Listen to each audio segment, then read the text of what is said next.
നമസ്കാരം, ഭാരത് ലൈവിലേക്ക് സ്വാഗതം. നമ്മുടെ രാഷ്ട്രീയ ചർച്ചകൾക്കിടയിൽ മറ്റൊരു വാർത്ത ഇന്ന് ശ്രദ്ധയിൽപ്പെട്ടത്, ഈ ഒരു 7 മാസം കൊണ്ട് ഒരു 25ഓളം പുരുഷന്മാരെ ഒരു യുവതി വിവാഹം ചെയ്ത് അവരുടെ വിലപിടിപ്പുള്ള സാധനങ്ങളുമായെല്ലാം കടന്നു എന്നാണ്. സ്വർണവും എല്ലാം തട്ടിക്കൊണ്ടുപോയത്. 23 വയസ്സുകാരിയാണ്. ഇത് വിവിധ സംസ്ഥാനങ്ങളിലുള്ള ആൾക്കാരെ തപ്പിപ്പിടിച്ച്, വിവാഹം ലേറ്റായി നിൽക്കുന്ന ആൾക്കാരെ തപ്പിപ്പിടിച്ച് കല്യാണം കഴിച്ച് കുറച്ച് ദിവസം അവരോടൊപ്പം കഴിഞ്ഞ ശേഷം ആണ് ഈ പരിപാടി. ഇതൊരു റാക്കറ്റാണെന്നാണ് ആ റിപ്പോർട്ടിൽ കാണാൻ കഴിഞ്ഞത്. ഇപ്പോൾ ഈ പല മാട്രിമോണിയൽ സൈറ്റുകളിൽ കൂടെയും പലരും അനുഭവസ്ഥർ പറയുന്നത്, അതിൽ വരുന്നതിൽ ഏകദേശം ഒരു 80% ഇതുപോലെ തട്ടിപ്പ്. അത് സ്ത്രീകൾ മാത്രമൊന്നല്ല, സ്ത്രീകളും പുരുഷന്മാരും ഉണ്ട്. സൗഹൃദം നടിച്ച് പിന്നെ വിവാഹത്തിലേക്ക് എത്തുന്നു എന്ന ഒരു ധാരണ കൊടുത്ത ശേഷം വലിയ തുകകളും തട്ടിച്ചുകൊണ്ട് പോകുന്ന, എൻ്റെ പരിചയത്തിൽ തന്നെ പലരുടെയും പൈസ തട്ടിക്കൊണ്ട് പോയിട്ടുണ്ട്, സ്ത്രീകൾ ഉൾപ്പെടെ. സ്ത്രീകളും പുരുഷന്മാരും ഉണ്ട് ഇതിന് ഇരയായവർ. ഇതിനെക്കുറിച്ച് എന്താണ് ശ്രീലയ്ക്ക് പറയാനുള്ളത്? യഥാർത്ഥത്തിൽ നമ്മുടെ സ്ത്രീകൾ പുരോഗമിക്കുന്നു എന്നാണ് തോന്നുന്നത്. കാരണം ഇതൊക്കെ പണ്ട് പുരുഷന്മാർ ചെയ്തിരുന്ന പ്രവൃത്തിയാണ്.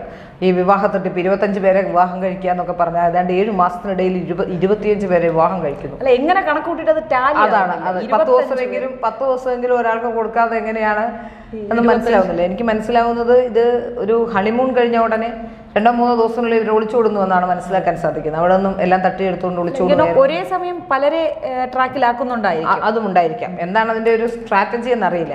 ഏതായാലും ഇത്തരത്തിലുള്ള ശൃംഖലകളും വലകളും ഒക്കെ ഭയങ്കര കൂടുതലാണ്. ഇതൊരു വ്യക്തിയായി ചെയ്തതല്ല എന്നാണ് ഞാൻ മനസ്സിലാക്കുന്നത്. ഒരു 3-4 പേരെ പോലീസ് ഐഡന്റിഫൈ ചെയ്തിട്ടുണ്ട്.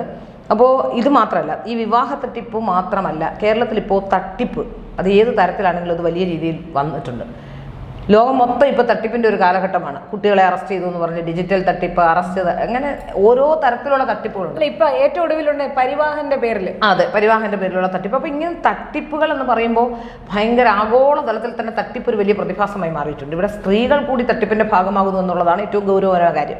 പണ്ട് പുരുഷന്മാരാണ് ഇത്തരം തട്ടിപ്പുകളൊക്കെ നടത്തുന്നത്. ജെൻഡർ ഇക്വാലിറ്റി വേണ്ട എല്ലാ മേഖലയിലും. അതാണ്, അത് വളരെ കൂടുതൽ. ഇപ്പം എനിക്ക് തോന്നുന്നു ജെൻഡർ ഇക്വാലിറ്റി അല്ല, ഒരു പക്ഷേ ഇനിയും പുരുഷന്മാർ ആ ഗണത്തിൽ കവച്ചു വെക്കാൻ പറ്റുന്ന രീതിയിൽ പുരുഷന്മാർ ഇനി വളരേണ്ടി വരുമെന്ന് തോന്നുന്നു. കാരണം അടുത്ത കാലത്ത് കണ്ടിട്ടുള്ള എല്ലാ ക്രൈമിലും, അതായത് സ്വർണ്ണക്കടത്തടക്കം, സോളാർ തട്ടിപ്പടക്കം, കേരളത്തിനെ മാത്രം നോക്കിയാൽ സോളാർ തട്ടിപ്പടക്കം, ഇപ്പോൾ ഈ എഡ്യൂക്കേഷൻ കൺസൾട്ടൻസികളുടെ പേരിലുള്ള തട്ടിപ്പുകൾ, ജോലി വിസ കൊടുക്കുക എന്ന് പറഞ്ഞുള്ള തട്ടിപ്പുകൾ, ഇങ്ങനെ തട്ടിപ്പുകളുടെ നീണ്ട നിരയാണ് നമ്മൾ കാണുന്നത്. ആ കൂട്ടത്തിലൊരു തട്ടിപ്പാണ് വിവാഹ തട്ടിപ്പ്. പ്രത്യേകിച്ച് 2ാം വിവാഹക്കാരാണ് മിക്കവാറും എല്ലാവരും ഇത്തരത്തിൽ പറ്റിപ്പിക്കപ്പെടുന്ന കൂടുതലും. 1ാം വിവാഹക്കാരൻ പറ്റിക്കപ്പെടുന്നുണ്ട്, പക്ഷേ 2ാം വിവാഹക്കാരാണ് കൂടുതൽ വരുന്നത്. അപ്പോൾ മാട്രിമോണിയൽ സൈറ്റിലൊക്കെ കൊടുക്കുന്ന അതുവഴി ആൾക്കാരെ ഇങ്ങനെ വന്ന് പരിചയപ്പെട്ട് സംസാരിച്ച് പണവും സ്വർണവും ഒക്കെ സംഘടിപ്പിച്ചുകൊണ്ട് മുങ്ങുന്ന ഒരുപാട് പേരെ കാണുന്നുണ്ട്. അപ്പോൾ അത്തരത്തിലുള്ള സ്ത്രീകൾ ഒരുപാട് പേരുണ്ട്. ഇനി ഇതൊന്നും അല്ലാതെ പലതരത്തിലുള്ള തട്ടിപ്പുകളുണ്ട്. മറ്റൊരു തട്ടിപ്പ് എന്ന് പറഞ്ഞാൽ ഹണി ട്രാപ്പ് തട്ടിപ്പാണ്. അതായത് ഏതെങ്കിലും ഒരു പുരുഷനുമായി ബന്ധമുണ്ടാക്കുന്നു, അല്ലെങ്കിൽ പുരുഷനുമായി ഒരുപക്ഷെ ബന്ധം പോലും ഉണ്ടാവില്ല, സൗഹൃദം മാത്രമേ ഉണ്ടാവുകയുള്ളൂ. ഒരു ഘട്ടം കഴിയുമ്പോൾ പുരുഷനെ ഭീഷണിപ്പെടുത്താനായി ഏതെങ്കിലും തരത്തിൽ പുരുഷൻ മോശമായി പെരുമാറിയെന്നൊക്കെ പറഞ്ഞ് കേസ് കൊടുക്കുന്നു. ഇനി മോശമായ വാക്കുകൾ പറഞ്ഞാൽ, എനിക്ക് ഈയിടെ മനസ്സിലാക്കാൻ സാധിച്ചത്, ഒരു സ്ത്രീ ഇങ്ങനെ സോഷ്യൽ മീഡിയയിൽ എഴുതിയേക്കുന്നതുകൊണ്ട് അവരെ ഒരാൾ മോശമായി അധിക്ഷേപിച്ചു, അവർ ഫേസ്ബുക്കിൽ പോസ്റ്റ് ഇടുന്നു. അതിനുശേഷം അവരുടെ വീട്ടുകാർ വന്ന് ഈ പുരുഷൻ്റെ വീട്ടുകാർ വന്ന് സംസാരിച്ച ശേഷം പണം ഓഫർ ചെയ്യുന്നു, പണം അക്കൗണ്ടിലേക്ക് ഇടുന്നു. അപ്പോൾ ഇങ്ങനെ നിരവധി തരത്തിലുള്ള തട്ടിപ്പുകളുണ്ട്. ചില പ്രണയം ബന്ധങ്ങൾ അവസാനിക്കുന്നത് ഹണി ട്രാപ്പ് തട്ടിപ്പിലാവും. ഇനി ഇതൊന്നുമല്ല, മറ്റൊരു തരത്തിലുള്ള തട്ടിപ്പ് ഞാൻ എൻ്റെ ശ്രദ്ധയിൽപ്പെട്ടിട്ടുള്ള, ഇപ്പോൾ ഏതെങ്കിലും പുരുഷനുമായി ഉണ്ടാകുന്ന അവിഹിത ബന്ധം, ഇല്ലീഗൽ റിലേഷൻഷിപ്പ് ഒക്കെ ഉണ്ടാവും. അപ്പോൾ ഇത്തരം ഇല്ലീഗൽ റിലേഷൻഷിപ്പിൽ വരുമ്പോൾ ഭാര്യയുള്ള ആളായിരിക്കും നിൽക്കുന്നത്, അല്ലെങ്കിൽ ഭർത്താവുള്ള ആളായിരിക്കും. പ്രത്യേകിച്ച് സ്ത്രീകൾ ചെയ്യുന്ന മറ്റൊരു തട്ടിപ്പെന്ന് പറയുമ്പോൾ, ഈ ഭാര്യയുള്ള ആളായിരിക്കും അല്ലോ ഇവരുടെ പാർട്ട്ണറാവുന്ന ആളെ കൊണ്ട് താലി കെട്ടിച്ച് അവരെ കൊണ്ട് 5 പവൻ്റെ മാലയും 1 പവൻ്റെ മോതിരവും ഒക്കെ ഇങ്ങനെ വാങ്ങിയെടുക്കും. അത് കഴിഞ്ഞ് അപ്പം തന്നെ 6 പവനായി. കേരളത്തിലെ ഇപ്പോഴത്തെ ഒരുപാട് പുരുഷന്മാർ സ്ത്രീകളെ പറ്റിച്ചിട്ട് പോകുന്നില്ല. ഉണ്ട്, സ്ത്രീകളും പറ്റിക്കട്ടെ. അപ്പോൾ ആ തരത്തിൽ 6 പവൻ അപ്പം തന്നെയായി. അത് കഴിഞ്ഞ് പിന്നെ ആ കാലത്തെ ചെലവുകളെല്ലാം അവരെ കൊണ്ട് വഹിപ്പിക്കും. എന്തെങ്കിലും വേണ്ടിയാൽ വീണ്ടും കേസ് കൊടുക്കും, വീണ്ടും പണം വാങ്ങിക്കും. ഇങ്ങനത്തെ തട്ടിപ്പുകാരുമുണ്ട്. പല തരത്തിലുള്ള തട്ടിപ്പുകളാണ് കേരളത്തിൽ അരങ്ങേറുന്നത്. ഏതായാലും ഇതൊരു വളരെ രസകരമായ തട്ടിപ്പാണ്. 25 പേര് 7 മാസത്തിനിടയിൽ തട്ടിച്ചു. 210 ദിവസമേ ഉള്ളൂ, 10-15 ദിവസത്തിനിടയിലുള്ളൂ. അത്രയും കാലത്തിനിടയിൽ ഇത്രയും പേരെ പറ്റിച്ചു എന്ന് പറയുന്നത് ഒരു ഗ്രാൻഡ് തട്ടിപ്പാണ്. പക്ഷേ എനിക്ക് മനസ്സിലാക്കുന്നത് ഒരു റാക്കറ്റാണെന്നാണ്.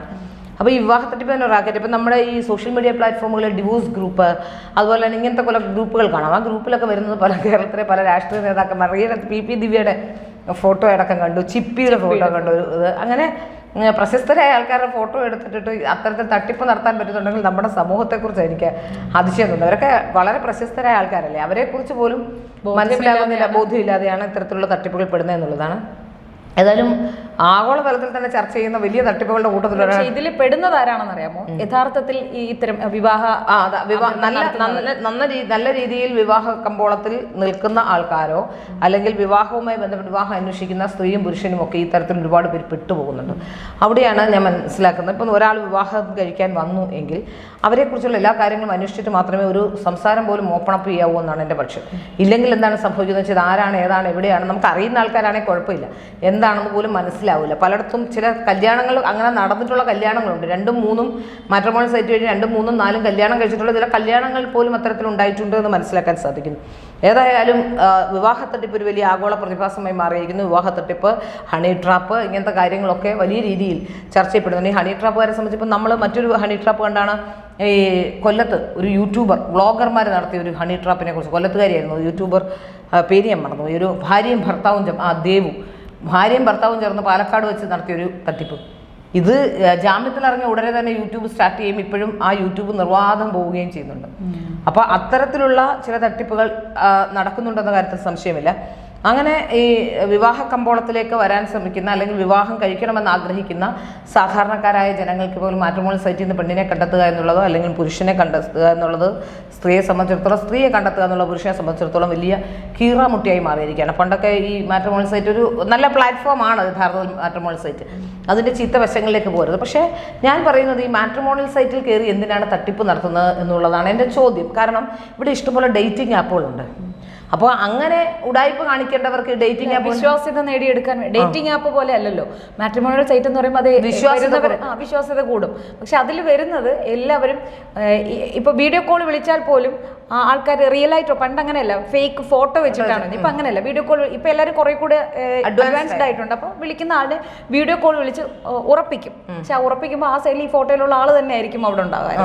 പണ്ട് അങ്ങനെയല്ല, ഫോട്ടോ വേറൊരാളുടെയും അവിടെ ഓപ്പറേറ്റ് ചെയ്യുന്നത് വേറെ ആളുമായിരുന്നു. പക്ഷെ ഇപ്പൊ അങ്ങനെയല്ല, അത്രത്തോളം വിദഗ്ധമായിട്ടാണ് സോഷ്യൽ മീഡിയ ഉപയോഗിച്ച് ഈ തട്ടിപ്പുകൾ നടത്തുന്നത്. അതെ, വളരെ വിദഗ്ധമായി തന്നെ സോഷ്യൽ മീഡിയയിലൂടെയും അല്ലാതെയും. ഇത് എനിക്കൊന്ന് സോഷ്യൽ മീഡിയ തട്ടിപ്പല്ല എന്ന് തോന്നുന്നു. ഇത് കല്യാണ ആലോചനയിൽ തന്നെ ആലോചിച്ച് പോകുന്ന തട്ടിപ്പാണ്. ഏതായാലും 5-6 പേരെ പിടിച്ചിട്ടുണ്ടെന്നാണ് മനസ്സിലാക്കാൻ സാധിക്കുന്നത്. ഈ സംഭവം നടന്നത് രാജസ്ഥാനിലെ ജയ്പൂരിലാണ്. അപ്പോൾ നമ്മൾ ജാഗ്രത പാലിക്കണം. കേരളത്തിലും ഇതൊക്കെ ഉണ്ടാവുന്നുണ്ട്.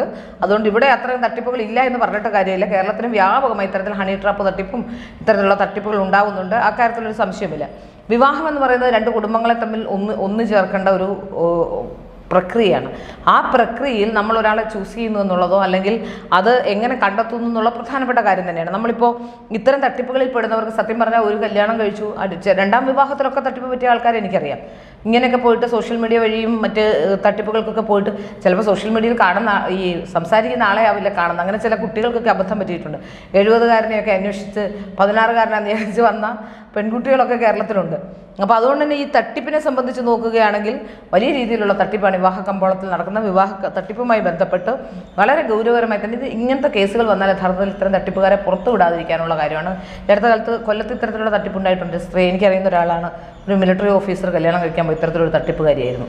അപ്പം അങ്ങനെ നമുക്ക് ഒരുപാട് തട്ടിപ്പുകൾ നമ്മൾ കാണുന്നുണ്ട്. കൂട്ടത്തിൽ ഏറ്റവും കൂടുതൽ ആൾക്കാർ ഇൻവോൾവ് ആവുന്ന ഒരു തട്ടിപ്പായി മാറുകയാണ്. പവിത്രമായ ഒരു തട്ടിപ്പായി. അതെ, പവിത്രമായ ഒരു ബന്ധത്തെ തട്ടിപ്പിന് ഉപയോഗിക്കുകയാണ്.